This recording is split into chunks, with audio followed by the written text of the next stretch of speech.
Olá pessoal, bem-vindos ao quadro. Na aula anterior, nós começamos o estudo analítico das lentes.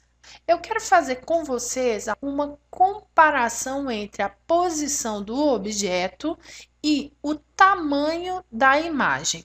Eu reduzi um pouco esse esquema e renumerei. Agora eu numerei também cada posição da imagem. Vamos lembrar que o objeto na posição 1 produz a imagem na posição 1, o objeto na posição 2 produz a imagem que está na posição 2, o objeto na posição 3 produz o objeto que está na posição 3, o objeto na posição 4, vamos relembrar que este objeto está sobre o foco da lente e que não há produção de imagem neste caso, ok? E o objeto 5 produziu a imagem. Opa, eu escrevi aqui 4, mas na verdade é 5, né, pessoal? Então, estão aqui as relações entre objetos e imagens.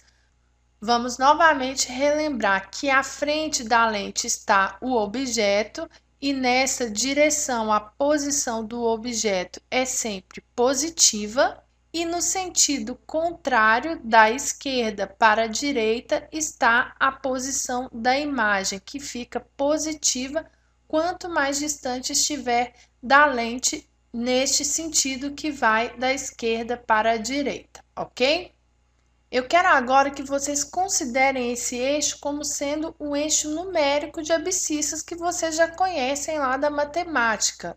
Então, a partir desse ponto, que é o centro óptico da lente, para a direita, a reta numérica irá aumentar, e a partir deste ponto para a esquerda, a reta numérica também irá aumentar.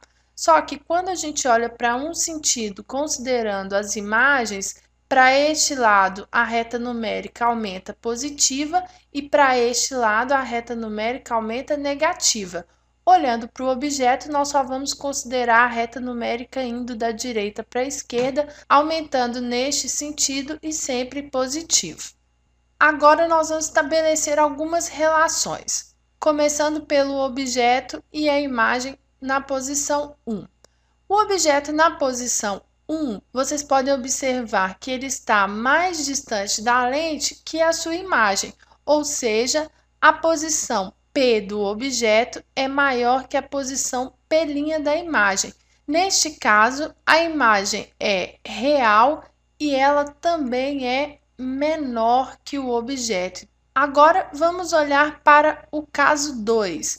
No caso 2, o objeto está sobre o centro de curvatura da lente, assim como a imagem, ou seja, a posição do objeto é igual à posição da imagem.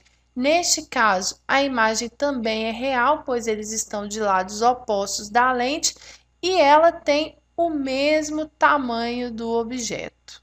Olhando agora para o caso 3, a posição do objeto é menor que a posição da imagem. Neste caso, a imagem continua sendo real porque ela ainda está do lado oposto da lente em relação ao objeto, só que agora a imagem é maior. Comparando a distância entre a imagem e o objeto, vocês conseguem definir o tamanho dessa imagem. Quando a imagem está mais próxima da lente que o objeto, ela é menor. Quando eles estão a uma mesma distância da lente, eles possuem o mesmo tamanho.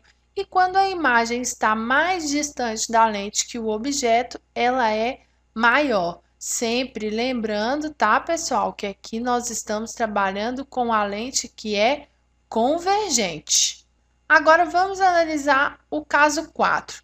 No caso 4, a posição do objeto é igual ao foco. Neste caso, não houve formação de imagem, nós dizemos que a imagem é imprópria, ela não existe. Para o caso 5, nós vemos que a imagem está do mesmo lado do objeto. E essa imagem também está mais distante da lente que o objeto. A posição do objeto é menor que a posição da imagem. A imagem que é formada é maior, ela está mais distante da lente, então ela é maior. Mas neste caso, nós sabemos que a imagem é virtual. Até agora, nós só consideramos a distância em módulo, mas agora vamos analisar os sinais. Tanto para o caso 3 quanto para o caso 5 e os demais casos, a posição do objeto é sempre positiva, porque ele está sempre à frente da lente, ok? Nós já definimos isso na aula anterior. P é sempre maior que zero, P é sempre positivo. Agora, vamos olhar para o eixo principal considerando a imagem. A posição da imagem é positiva à direita da lente e é negativa à esquerda da lente.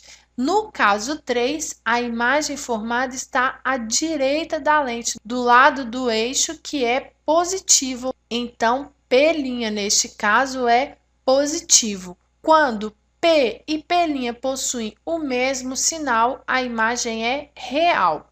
Olhando agora para a posição da imagem 5, ela está no eixo principal do lado esquerdo da lente.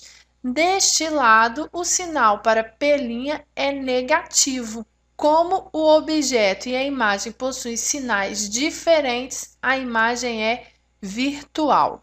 Verificando os sinais para os outros casos, vocês vão ver que eles são todos positivos, ou seja, como são sinais iguais, as imagens são reais. Mas, se os sinais forem diferentes, a imagem será virtual. Essa é uma convenção de sinais que nos ajuda a definir as características da imagem quando nós conhecemos a posição do objeto.